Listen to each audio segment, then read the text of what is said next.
Allez, bonjour à toutes et à tous. Nous sommes à Frétrives en Savoie, dans la combe de Savoie exactement, pas très loin d'Albertville, pas trop loin de Chambéry non plus, avec Guy Buévot qui va nous présenter un, qu'est-ce qu'on peut appeler ça, un centre. On a même le train qui passe. La seule chose qui fait du bruit, le train. Sinon, on est parfaitement dans la nature. L'endroit est superbe.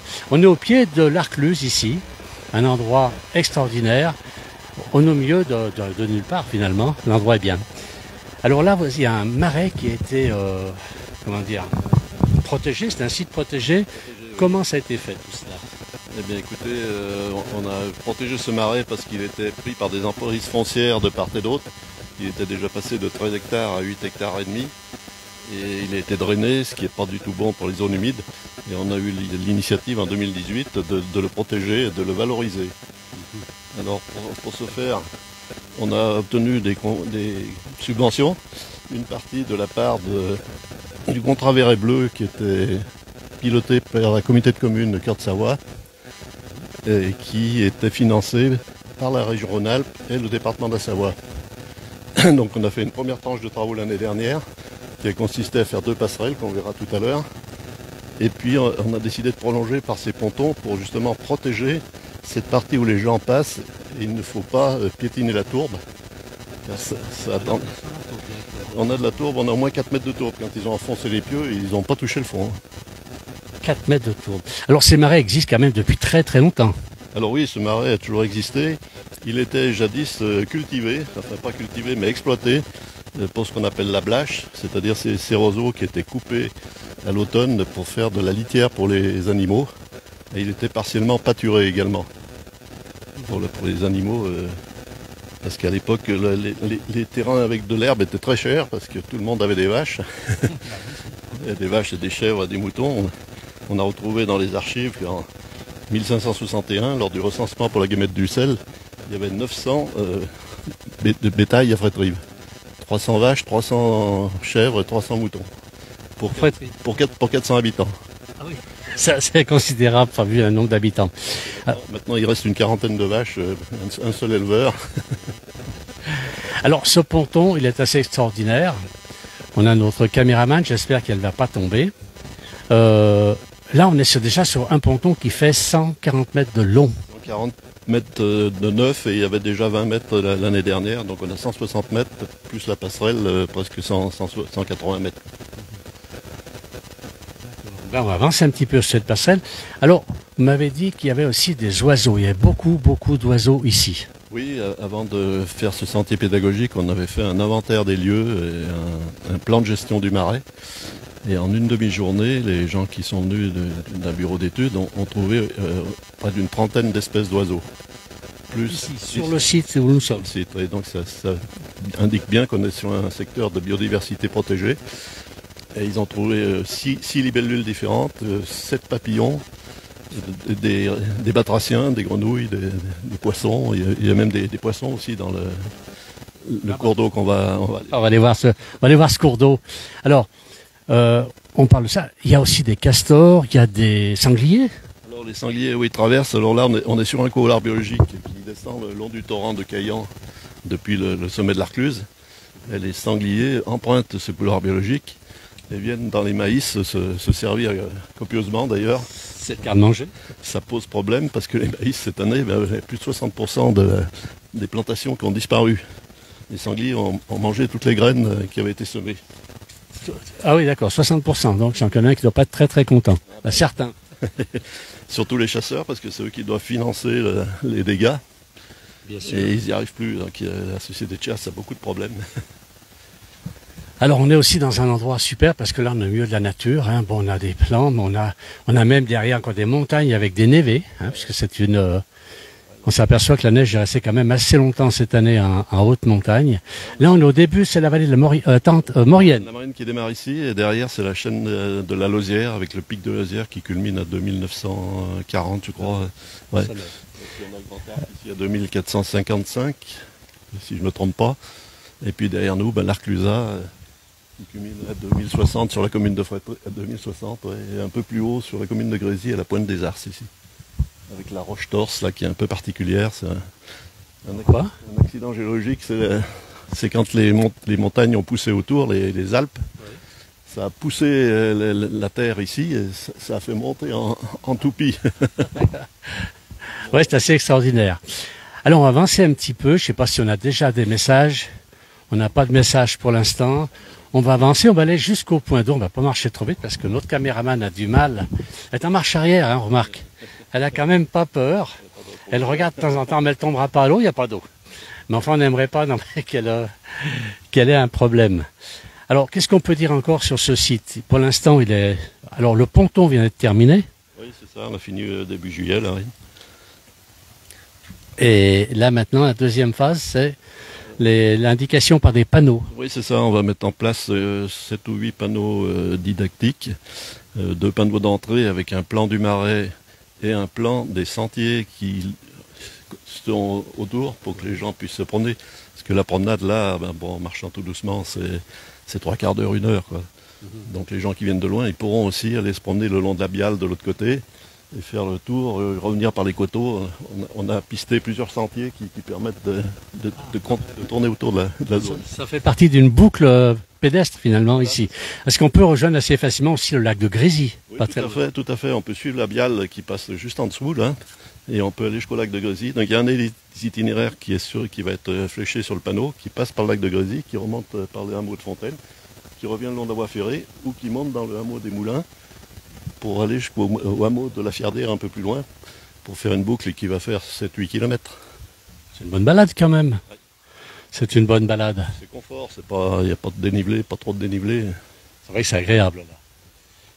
Alors à part le train qui est passé quand on a lancé le direct, c'est vraiment silencieux. Il y a rien. Là, il n'y a pas de voitures qui peuvent passer, il n'y a pas de voitures, pas de moto. Il y a la véloroute qui passe à 150 mètres, là. Elle passe juste là de ce côté.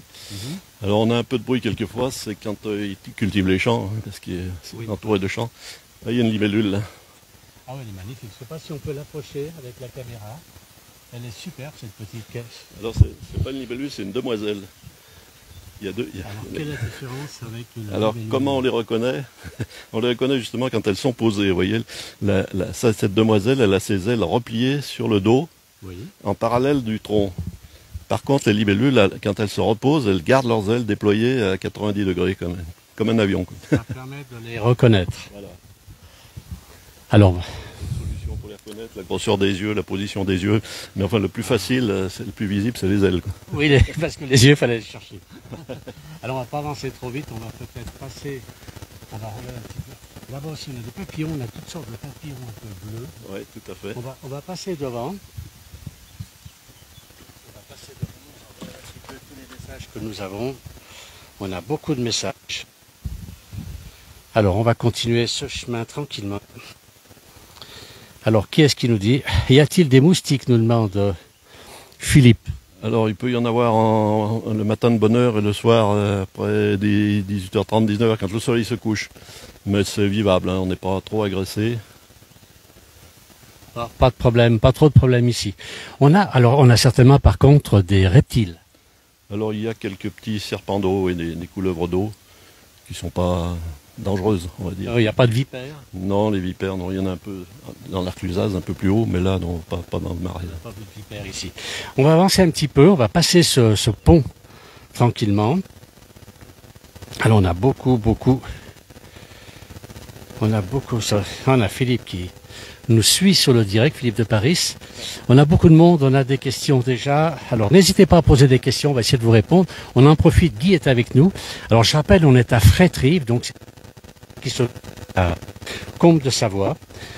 Pas très loin d'Albertville, pas très loin de Chambéry, Saint-Pierre-d'Albie, des portes de la Maurienne. Une jolie petite commune où on a beaucoup de... Bon, il y a beaucoup d'agriculture, mais il y a beaucoup aussi de vignes ici. Sur les coteaux, effectivement, c'est tout en vigne. Ouais. On a quelque chose comme 90 hectares de vignes sur la commune. C'est la culture la plus répandue. Et on fait quoi comme vin ici? Comme bon vin? C'est les vins de Savoie. En blanc, on a les Jacquères, les Roussettes, Altesse. En rouge, on a évidemment la Mondeuse, on a du Gamay, on a du... je ne me souviens plus des noms. Dans les blancs, on a aussi du Chardonnay. Dans les rouges, on a du Pinot aussi. Là, il faut aller voir plutôt les producteurs du coin. Voilà, leur poser des questions. Ouais, on a 5 ou 6 caves avec vente directe sur la commune. D'accord. Alors maintenant, on va avancer un petit peu. Là, on a quitté donc ce fameux ponton, qui est magnifique, hein, 140 mètres de ponton. On peut faire une boucle d'ailleurs autour du marais, là, c'est possible. Oui, tout à fait. L'idée du sentier pédagogique, c'est de faire le tour du marais. Il fait 1,4 km à peu près, en promenade confort, sans dénivelé, donc c'est accessible à tout le monde. Très agréable. Ah ben ça, oui, ce sera... Non, comme aujourd'hui, c'est formidable. Il y a un petit banc qui est à l'ombre, il est bien prévu ce banc. Oui, oui, on va en mettre un deuxième aussi, un peu plus haut vers l'autre passerelle. On a tout prévu. Alors là, on voit que la culture, c'est là que les... Comment... Ils ont mangé les 3/4 des plants de... Là, ça fait des dégâts quand même. Ah ouais. Ah, il y a des champs, il y a des champs qui sont pires que ça. Il y a des champs, il reste plus que quelques pieds de maïs de loin en loin. Alors je regarde, on a beaucoup de messages. On a des messages de Kabylie. On a Philippe qui répond aussi à notre place. Ça c'est très rempli. On avance toujours. L'endroit est superbe. C'est le calme. C'est le calme. On a beaucoup d'oiseaux ici. Et alors là, oh, regardez, bougez pas. Qu'est-ce que c'est là-bas? Un ragondin. Aïe, aïe, aïe, aïe, il est parti. Un ragondin qui était là. Ah, quel dommage. Les castors ont malheureusement déserté le coin, mais il reste les ragondins. Pourquoi ils ont déserté? Ils ont été gênés ou parce que le nid de castor est toujours là? Oui, le nid et le barrage commence à se dégrader tout seul puisque les castors ne l'entretiennent plus. Ils sont partis au mois de décembre, vers mi-décembre 2023, à la période où il y a eu les grosses pluies. Et moi j'ai une hypothèse qui vaut ce qu'elle vaut, les gens de l'OFV ne sont pas d'accord avec moi, mais il y a l'éleveur du village qui avait posé 100 mètres cubes de fumier dans le marais, en amont du marais. Et quand il s'est mis à pleuvoir très fort, le ruisseau il a débordé un peu partout et ça coulait en plein milieu du tas de fumier. Et c'était un vrai cloaque droit sur le nid des castors. Donc je pense qu'ils n'ont pas dû bien aimer. Ils ont changé de quartier. Alors le ragondin, c'est dommage, on l'a loupé. Il était beau en plus, il était magnifique ce ragondin.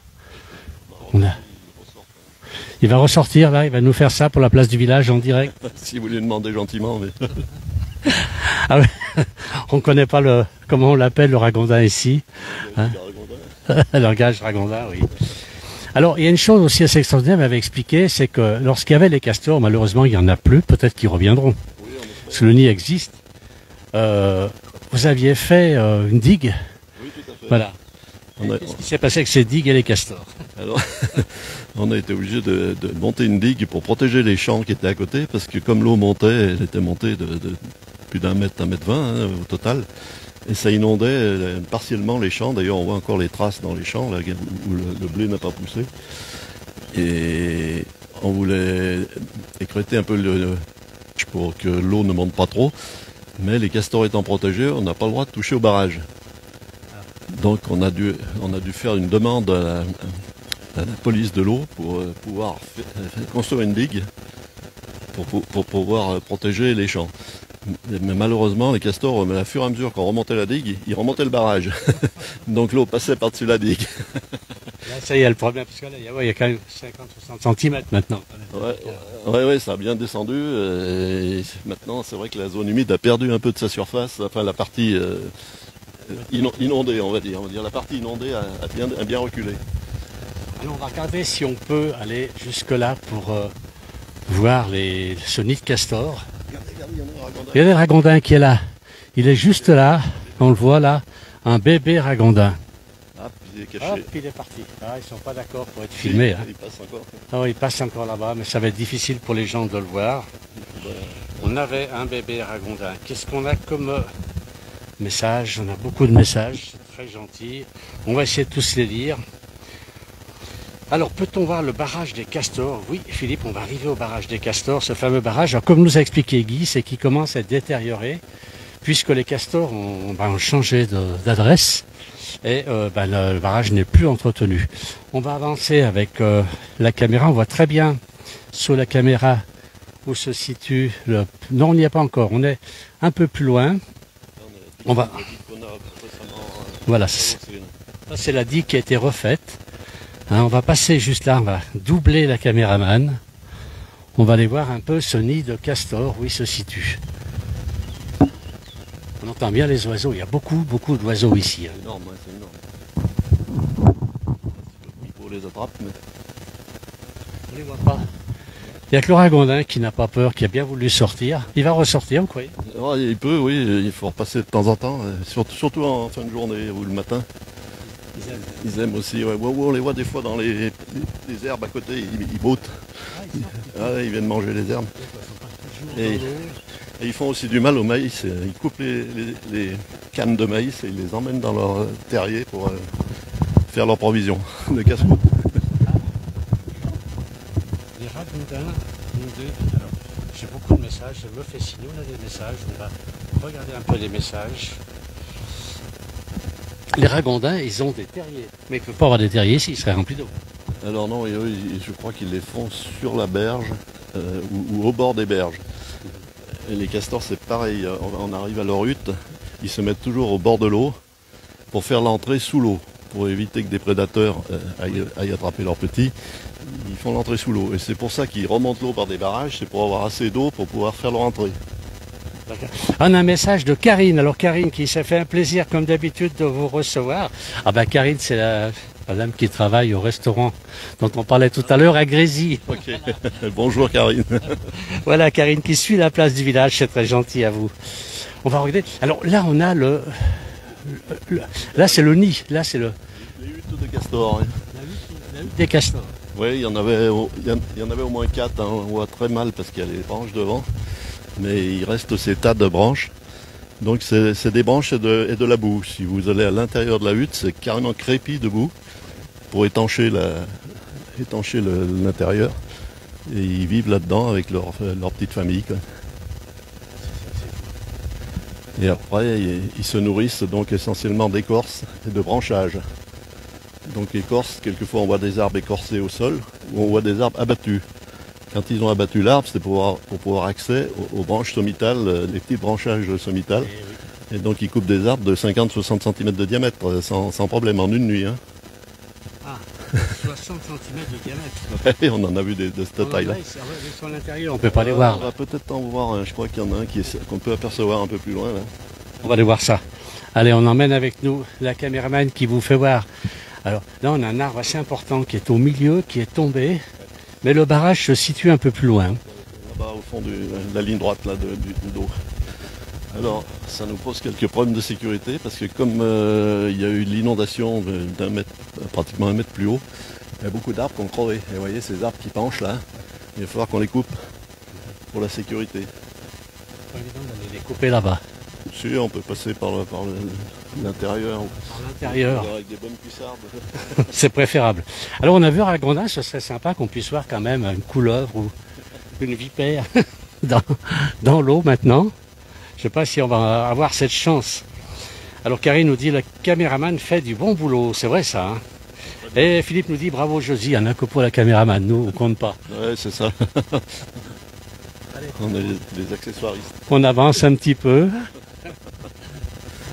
Alors là, ce sont les fonds. Ah, mais ils ne sont pas du bon côté, c'est dommage parce qu'ils sont très jolis. Là, ils sont jaunes déjà. Ils sont pas bien ouverts encore. Oui. Mais il y a un champ là-bas qui est beaucoup plus ouvert. Si vous voulez en partant, on peut passer là-bas. Qui regarde de l'autre côté.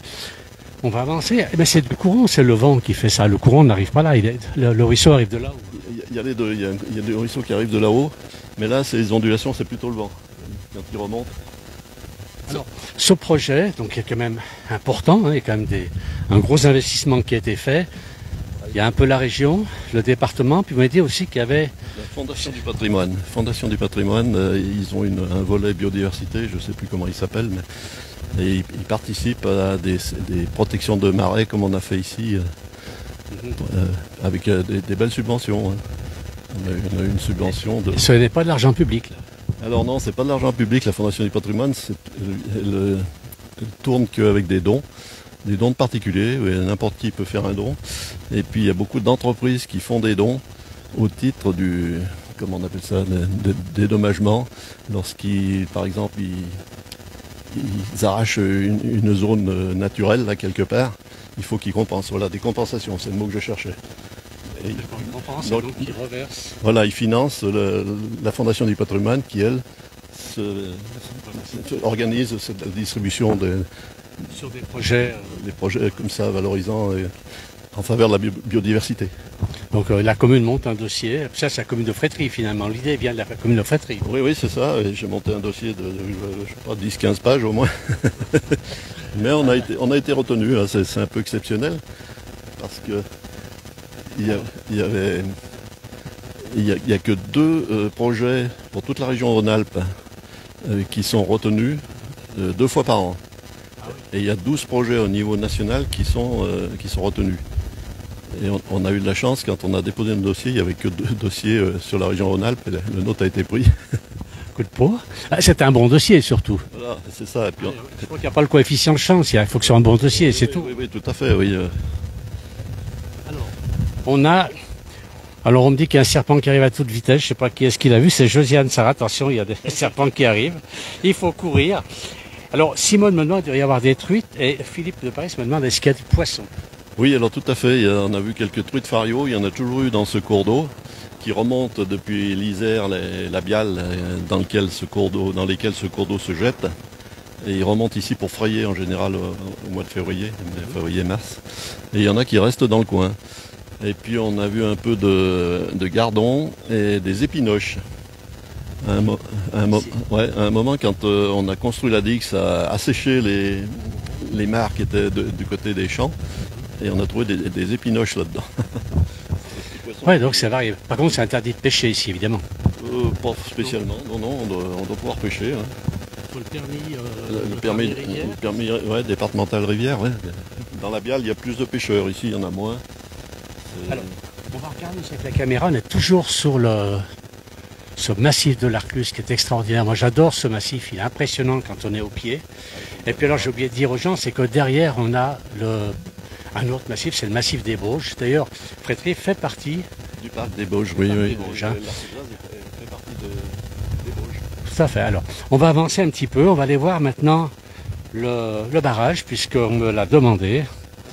Alors, qui est-ce qui me dit C'est Josiane qui dit ça pique les moustiques. Oui, j'ai dû me faire piquer par un moustique, Josiane, mais ils voient tout à travers les ils ont l'œil, hein.